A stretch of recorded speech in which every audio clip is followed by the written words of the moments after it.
नमस्कार, आप देख रहे हैं स्वदेश न्यूज। मैं हूं आपके साथ अंशुल शर्मा। कोरोना वायरस की दूसरी लहर में युवाओं के गंभीर लक्षण और मौतों के कई मामले सामने आ रहे हैं। ऐसे कई केस हैं जहां पर मरीज में कोई खास लक्षण नहीं थे, फिर भी एकाएक ऑक्सीजन लेवल घटता चला गया।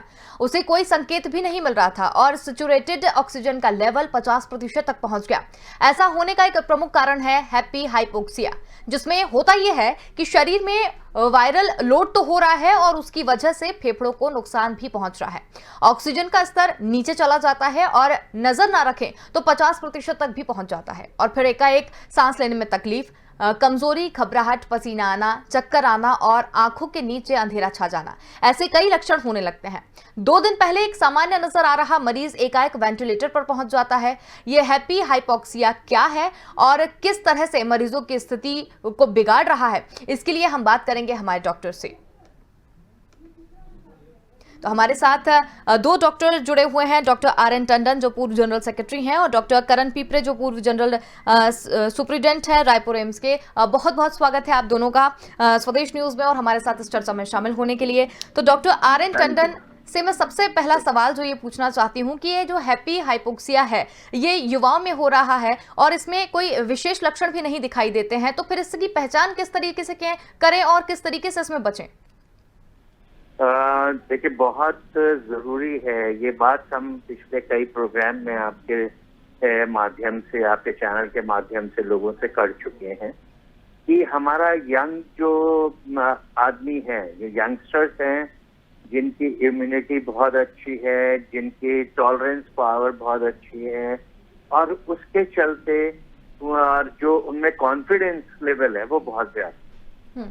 तो जिस तरह से कोरोना वायरस आम तौर पे सबको परेशानियां देता है कि आपको खांसी, जुकाम, आपको बुखार होगा, आपके गले में दर्द होगा, इस तरीके की परेशानियां होती हैं और उस पे आदमी जो है कोई ना कोई एक्शन लेता है, डॉक्टर के संपर्क में आता है, दवाइयां शुरू करता है जी। यंगस्टर्स के साथ में क्या हो रहा है कि उनकी इम्यूनिटी ज्यादा होने की वजह से ये सारे साइन सिम्टम्स जो हैं उनको माइल्ड होते हैं और वह इतने माइल्ड होते हैं कि वो उसकी परवाह भी नहीं करते हैं और पता भी नहीं चलता। नॉर्मली यही देखा जाता है कि अगर आपने ये सिम्टम किसी भी वजह से मिस हो गए, एक फर्स्ट 5 to 7 डेज, ये first 5 days up to 7 days एक ऐसा विंडो पीरियड है जिसको माना जाता है कि अगर इस विंडो पीरियड में आपको जो भी सिम्टम्स हो रहे हैं उनको अगर आपने नजरअंदाज किया और वो मिस हो गए और आपसे उसका इलाज नहीं हुआ, आपने उसकी तरफ ध्यान नहीं किया जी, तो सडनली जो है 9वें दिन के बाद से जो है ये प्रॉब्लम, कोरोना का जो इन्फेक्शन है, सिंपल इन्फेक्शन वाले साइन सिम्टम्स ना होके वो सीरियसनेस की तरफ चला जाता है, यानी कि इसमें लंग का इन्वॉल्वमेंट शुरू हो जाता है जी। और जब लंग का इन्वॉल्वमेंट शुरू होता है तो वो इस लेवल पे 9 से 12 दिन में हो जाता है कि आपकी सडनली बहुत ज्यादा सीरियस प्रॉब्लम हो जाती है, आपका ऑक्सीजन सैचुरेशन 90 के नीचे ड्रॉप कर जाता है जी। यंगस्टर्स के अंदर ये भी एक देखने को बात आ रही है कि 90 to 93 के सैचुरेशन तक उनको इतनी दिक्कत महसूस नहीं होती है, पर जब सडनली उनको दिक्कत महसूस होती है कि उनको सांस फूल रही है, यानी खांसी हो रही है और परेशानियां हो रही हैं, तो वो 90 से भी नीचे सैचुरेशन होता है जी। ऐसी सिचुएशन कहते हैं हैप्पी एनोक्सिया की, हैप्पी हाइपोक्सिया की, क्योंकि शुरू में आपको कोई तकलीफ नहीं और अचानक आपकी हालत इतनी सीरियस हो गई कि आप हॉस्पिटल पहुंचते हैं। इसीलिए इस बार जो ये देखा जा रहा है कि हॉस्पिटल, लोग कहते हैं कि जी हमको तो पता चला, हम हॉस्पिटल पहुंचे, 4 दिन में डेथ हो गई। उसका सिर्फ रीजन यही है कि हम जो एक फर्स्ट वीक है, जो हमारा सेफ्टी विंडो है, वो मिस हो गया और जब हमें बीमारी का पता चला तब तक हम सेकेंड फेज में आ गए। सेकेंड फेज जो है 9th to 12th वीक का, इसमें सबसे ज्यादा कोविड के जो मरीज हैं उनको सीरियस सिम्टम्स डेवलप होते हैं, सीरियस कॉम्प्लिकेशंस डेवलप होते हैं। तो टंडन जी, इसमें ये आपसे पूछना चाहूंगी कि ये जो सिम्टम्स बता रहे हैं आप और इसके सबसे ज्यादा तो हैप्पी हाइपोक्सिया के जो मरीज हैं वो सबसे ज्यादा कोरोना में ही पाए गए हैं, या ऐसा बिल्कुल संभव है कि जिन्हें कोरोना हुआ है उन्हें ही ये बीमारी होगी? ये कोरोना वाले ही पेशेंट हैं जो मिस हो रहे हैं, जिनके सिम्टम्स मिस हो रहे हैं। अब ये कहा जा रहा है बार बार कि खांसी, जुकाम और बुखार बहुत कम हो रहा है और बाकी सांस की तकलीफ ज्यादा होती है, इसीलिए हॉस्पिटल एडमिशन भी बहुत ज्यादा हुए हैं, क्योंकि सडनली जो है वो आपको प्रॉब्लम ये पता चलती है। ये कोरोना से रिलेटेड है, क्योंकि कोरोना के बाकी सब टेस्ट जब होते हैं, यानी कि जब आपकी कंडीशन सीरियस होती है, सीटी स्कैन होता है, तो उसमें टिपिकल कोरोना के लीजन दिखाई देते हैं चेस्ट में, और वो लीजन जो है ग्राउंड ग्लास अपीयरेंस जो है HRCT में दिखाई देती है, और वो कंफर्म करता है कि आपको कोरोना की प्रॉब्लम हो रही है। इनफैक्ट जो कोरोना का जो कोविड न्यूमोनाइटिस है वो बेसिकली छोटी छोटी खून की नसों में शॉर्टिंग हो जाती है लंग्स के, जिसकी वजह से उसमें ओपेसिटीज दिखाई देने लगती हैं, और जब ये ओपेसिटीज बन जाती हैं, छोटी वेसल्स में खून जम जाता है, तो जो ऑक्सीजन का आदान प्रदान है लंग्स की जो नसों से और दूसरी खून की नसों में जाना, वो गड़बड़ हो जाता है, और जब वो गड़बड़ हो जाता है तो आपका ऑक्सीजन सैचुरेशन ड्रॉप करने लगता है, आपकी सांस फूलने लगती है, आपको परेशानियां होती हैं, और सीरियस प्रॉब्लम होना शुरू हो जाती है जब आपको बहुत ज्यादा पसीना आने लगता है, जिसकी वजह कोई और नहीं होती, वो हाइपोक्सिया होता है। ये हाइपोक्सिया आपको आमतौर पे आजकल जो है वो कोरोना वालों में मिलता है, पर बहुत सारे मरीजों में पहले भी इस तरीके की मैसिव स्वेटिंग जो है कार्डियक प्रॉब्लम में, जब हार्ट अटैक होता है, MI होता है, उसमें भी मिलती है, क्योंकि उसमें भी हार्ट जो है वो ब्लड की पंपिंग कम हो जाती है लंग्स को, और वहां सैचुरेशन जो है ऑक्सीजन का नहीं होता है और ऑक्सीजन नहीं मिल पाती है, तो आपको एयर हंगर होने लगती है, आपकी लंबी लंबी सांसें लेते हैं और मैसिव स्वेटिंग होती है जिसका कोई रीजन नहीं होता है, पर वो भी मिस हो जाता है। तो इसलिए उसको भी ध्यान में रखना है कि कोरोना के साथ साथ हम ये ना भूलें कि ये मैसिव स्वेटिंग जो एयर हंगर है, ये सिर्फ कोरोना के साथ हो रही है, ये कई बार मैसिव हार्ट अटैक होते हैं उसमें भी हो जाती है, तो उसका भी ध्यान रखना है। परंतु कोरोना में ये ज्यादा देखने को मिल रहा है, और कोरोना के मरीजों में भी जो क्लॉटिंग की प्रॉब्लम है, क्योंकि कोरोना एक बीमारी है जिसको ये माना जा रहा है कि ये इम्यूनोजेनिक है, थ्रोम्बोजेनिक है और इन्फ्लेमेटरी है, यानी कि तीनों परेशानियों से छोटी छोटी खून की नसों में क्लॉटिंग होती है, तो उससे हार्ट, आपका ब्रेन, आपकी किडनी, आपके लिवर, सब पे असर पड़ता है, और बाद में बहुत सारे लोगों को कभी सेरेब्रोवैस्कुलर एक्सीडेंट, जिसको कि हम स्ट्रोक कहते हैं आम भाषा में, फॉलेज मारना, लकवा मारना जो होता है वो हो जाता है, हार्ट अटैक हो जाते हैं, किडनी में प्रॉब्लम आने लगती हैं, लिवर में भी प्रॉब्लम आती है, लिवर एंजाइम्स भी टेस्ट करके देखे जाते हैं, वो भी बढ़े हुए होते हैं। तो इन सब चीजों को देख करके हमें हर चीज का ध्यान रखना है, और सबसे जरूरी है कि जिसको जरा सा कोरोना का लक्षण हुआ, बुखार या परेशानी हुई है, उसको पल्स ऑक्सीमीटर से अपनी ऑक्सीजन चेक करना चाहिए, उसको वॉक टेस्ट करना चाहिए, यानी कि 6 से 8 मिनट वॉक कीजिए और फिर अपना ऑक्सीजन सैचुरेशन चेक कीजिए।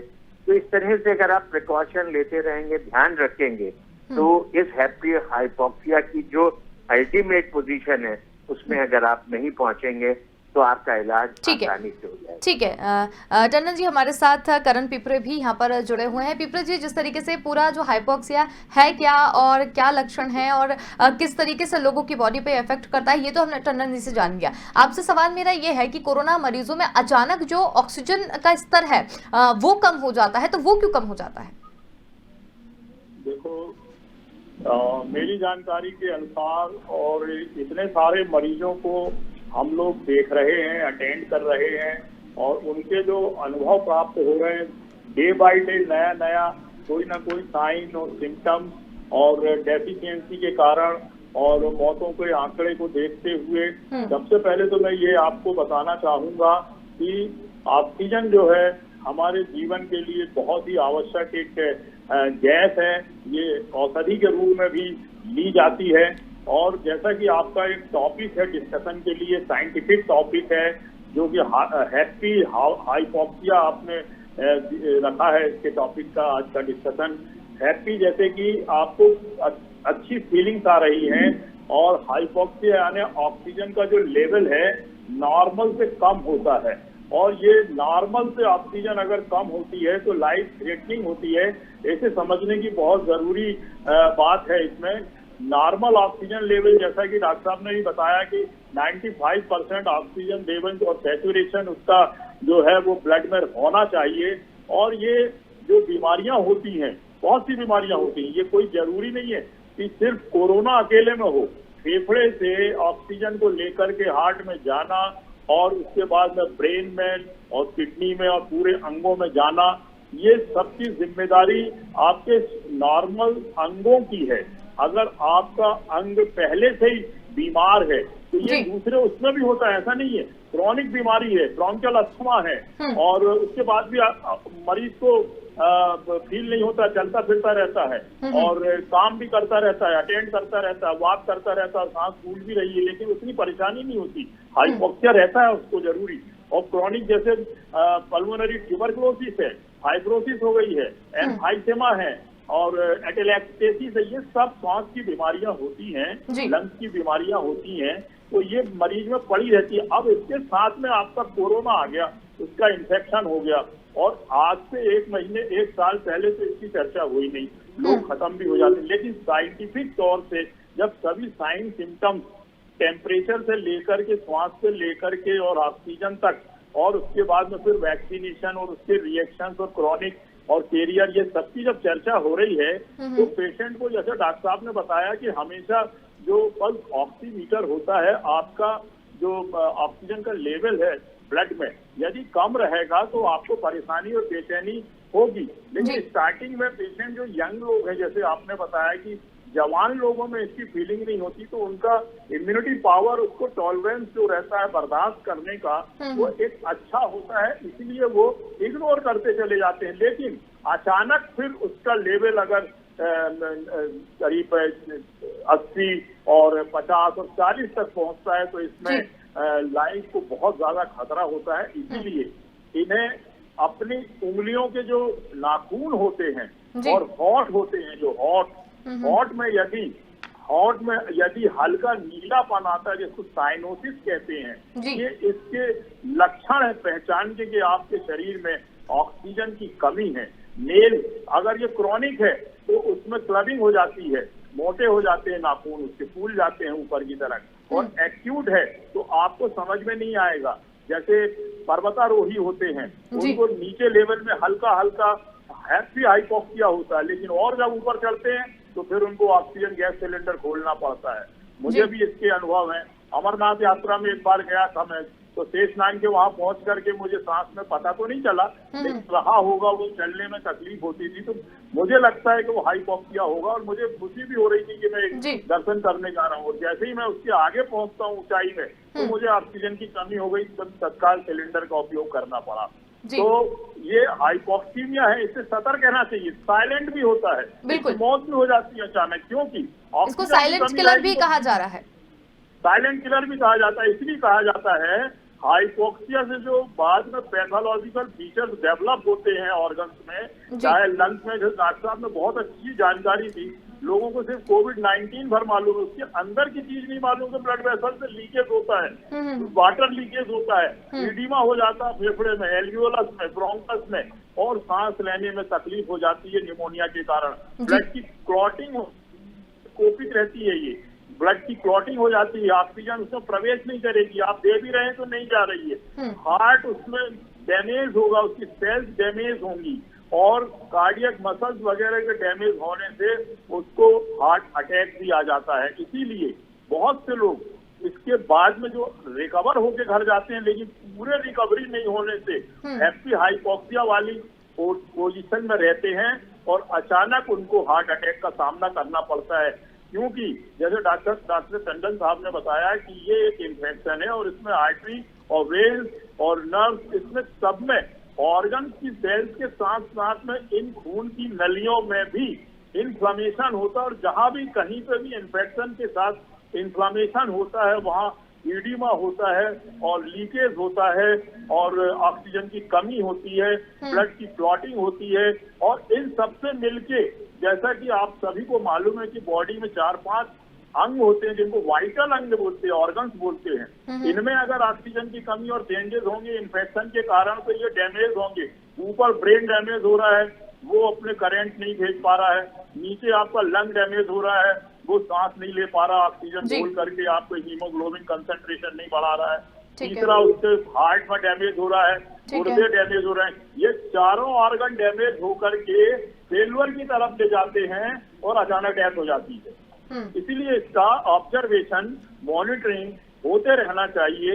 लेकिन अब सभी जगह तो ऑक्सीजन के जो पल्स ऑक्सीमीटर है उपलब्ध नहीं है। लेकिन इंसान को जब भी, चाहे वो कोरोना पीड़ित हो या डायग्नोसिस नहीं बनी है, ऑक्सीजन की कमी सी महसूस होती है चलने में, 10-25 कदम भी चलता है, ऑक्सीजन की कमी है, हाइपोक्सीमिया में है, तो उसको चलने में तकलीफ होगी, सीने में दर्द होगा, खांसी भी चल सकती है। उसे तत्काल अपने नजदीक के चिकित्सालय में, डॉक्टर में, कोविड सेंटर में या कोई भी जो प्राइमरी हेल्थ सेंटर या डिस्ट्रिक्ट, कहीं पर भी, सब जगह हॉस्पिटल में डॉक्टर है, हेल्थ वर्कर है, उनको दिखाना बहुत जरूरी है और तत्काल उसका इलाज कराना बहुत जरूरी है। जांच और उसका परफेक्ट इलाज, तो उसका जीवन सुरक्षित रहेगा। बिल्कुल। तो करण जी, यहाँ पर आपसे जानना चाहूंगी कि ये जो समस्या है वो युवाओं में ही सबसे ज्यादा क्यों नजर आ रही है?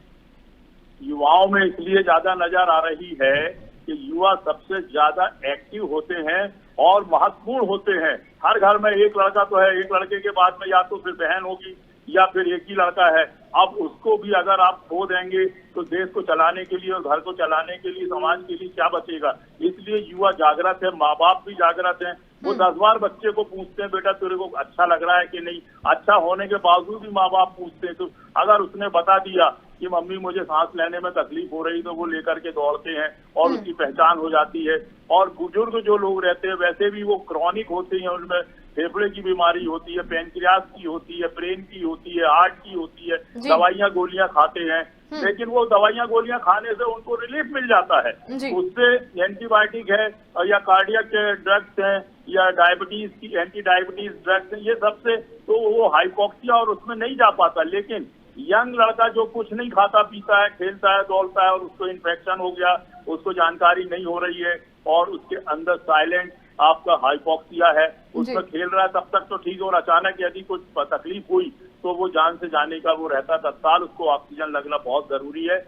और लेट अगर हो जाता है तो फिर बहुत क्रिटिकल कंडीशन हो जाती है, ऑर्गन डैमेज होते हैं और उसको रिकवर होने में ऑर्गन जो नॉर्मल है, जैसे अभी हम चिल्ला के हम सभी लोग अच्छे से बात कर रहे हैं, यदि इसमें थोड़ी सी ऑक्सीजन 5% ऑक्सीजन कम हो जाए, अभी 98-99% ऑक्सीजन में बात कर रहे हैं, अगर ये 94% पे चला जाए SpO2, आपको परेशानी होने लगी बोलने में, आपको सांस फूलने लगेगी। 90 के नीचे आ जाएगा तो और क्रिटिकल होने लगेंगे।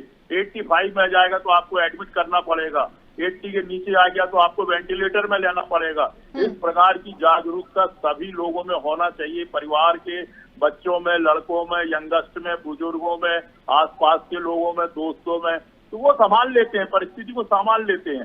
थोड़ा सा भी लक्षण, जैसे कोविड का आपने बताया कि आपको टेस्ट में डिस्टरबेंस हो रहा है, नहीं आ रहा है टेस्ट, सिर में दर्द हो रहा है, फीवर आ रहा है, कफ हो रहा है, तो फटाक से समझ जाते हैं यार कोविड हो गया, यार इसकी जांच करवा लो। कुल मिलाकर जागरूक रहना बहुत ज्यादा जरूरी है।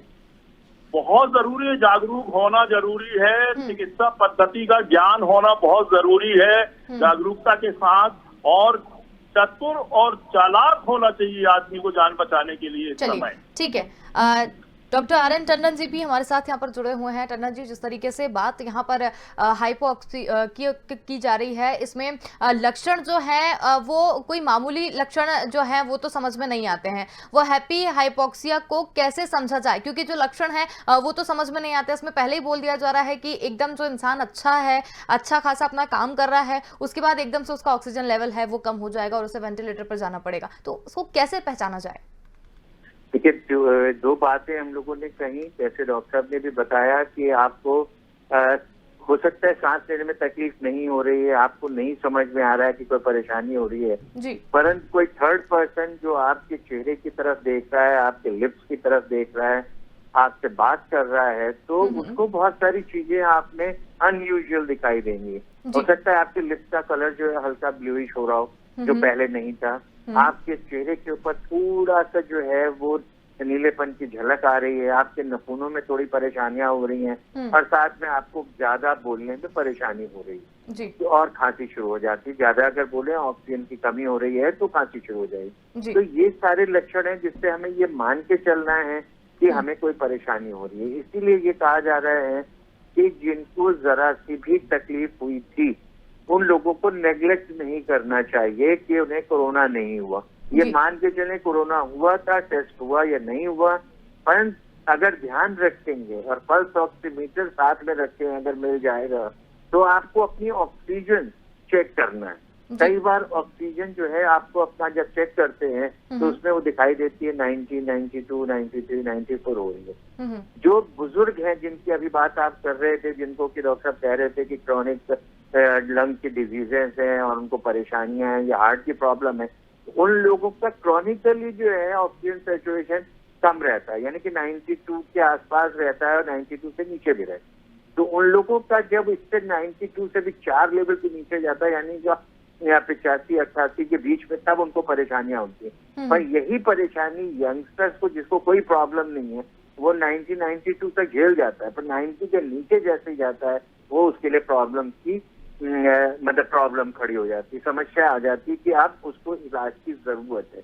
तो सबसे पहली चीज यही है कि हर एक इंसान को अपना और अपने दूसरों का साथ में रहने वाले लोगों को, जिनको जरा सा भी प्रॉब्लम है, जो कोरोना अफेक्टेड एरिया में हैं, उनका ध्यान रखना है। और ध्यान रखने के लिए हाइपोक्सिया में सबसे पहली चीज उनको तभी पता चलता है, कोई सिम्टम नहीं भी आए तो आपका चेहरे का रंग बदल रहा है, आपके होंठ नीले हो रहे हैं, हल्के से भी नीले हो रहे हैं, आपको अनयूजुअल स्वेटिंग हो रही है। अनयूजुअल स्वेटिंग के मतलब ना तो बहुत गर्मी है और ना ही आपको एक्सरसाइज कर रहे हैं, परंतु आपको बहुत पसीना आ रहा है।